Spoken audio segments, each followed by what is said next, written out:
time value of money. This is the most important concept in finance. And I think this is taught in the very first finance class that you're ever going to take in college. This is crucial to understanding everything else that is going to be taught in finance. This is connected to pretty much everything in finance, right? Time value of money. So what exactly is time value of money? So this just states that the value of money changes over time, right? Hence the name time value of money. A dollar today is not worth a dollar tomorrow. What you can purchase with a dollar today, you're not going to be able to purchase the same thing with a dollar tomorrow, right? And this is due to a lot of things such as interest rates, right? They change over time. You also have inflation, which is something that we're facing right now. It changes the value of money. And if you want to look at businesses, you have the opportunity cost of capital. These are things that affect money, and it's all because of time, right? It might be present value or future value. So understanding time value of money is going to help you understand a lot of the topics in finance. And aside from just, learning finance, individuals are going to be able to make informed financial decisions. Also businesses as well. Businesses definitely need to understand time value of money. Now, what decisions can an individual and businesses have to make, that are connected to time value of money? Look at investment decisions, right? I'm going to cover this at an individual level, and this can also be applied to businesses as well. So if you're thinking about investment decision making, right? What investments can you buy, right? If you are, trying to get into the stock market, how long do you want to be in the stock market? How old are you? If you ever go talk to a financial advisor, they're going to tailor your risk appetite to how old you are, right? If you are older, let's say you're in your 50s, you're not going to they're not going to put you in risky stocks, right? In risky investments, because you don't have much time to even, to take on the risk. Now, if you're younger, maybe in your 20s, you might have a little more of an aggressive investment style, right? Because you have more time to take the risk. Now, it's all connected to time. Think about businesses as well, right?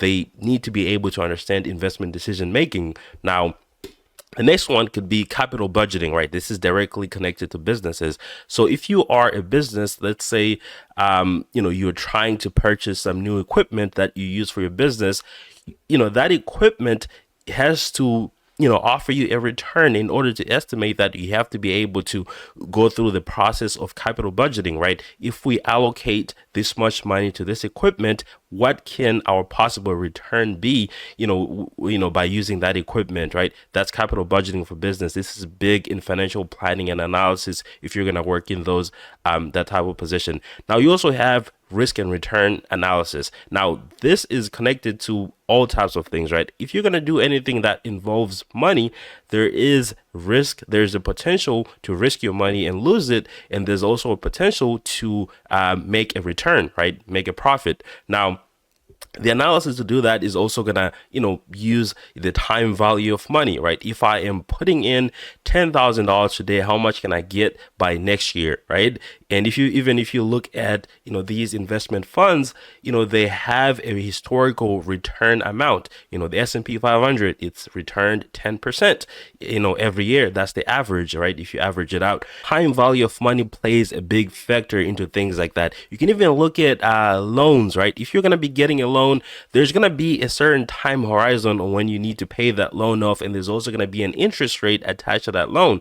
Look at if you're going to take a mortgage loan, right? Take a 30-year fixed loan. There's an interest rate, and then there's that time horizon that you need to pay the loan off. Now, you can also go into financial planning and retirement, right? Think about people that are planning for their retirement. There's a time frame that's attached to that, and then there's a return that they're expecting to make, when they retire, right? This is also connected to the time value of money. Think about financial planning. This is what, a lot of financial analysts do, financial planning for businesses, even for individuals as well. So these are the things that are attached to the time value of money. So there's obviously going to be all types of formulas that go into calculating these things. I said a lot of things here about, investment decision making, capital budgeting. I talked about risk and return analysis. I talked about loan and mortgage calculation. I talked about financial planning and retirement planning, right?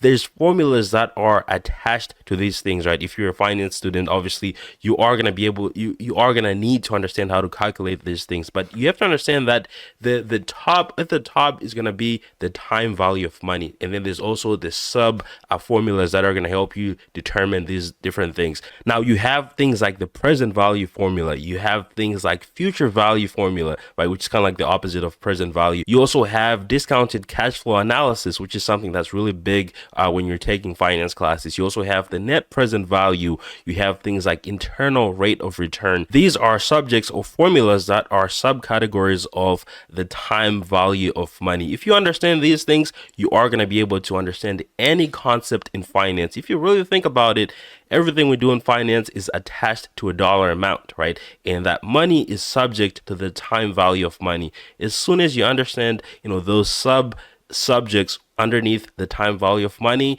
finance is going to be really, really easy for you. So that is pretty much it for this video. Pretty short one here, but I thank you so much for watching. I'll see you guys on the next one.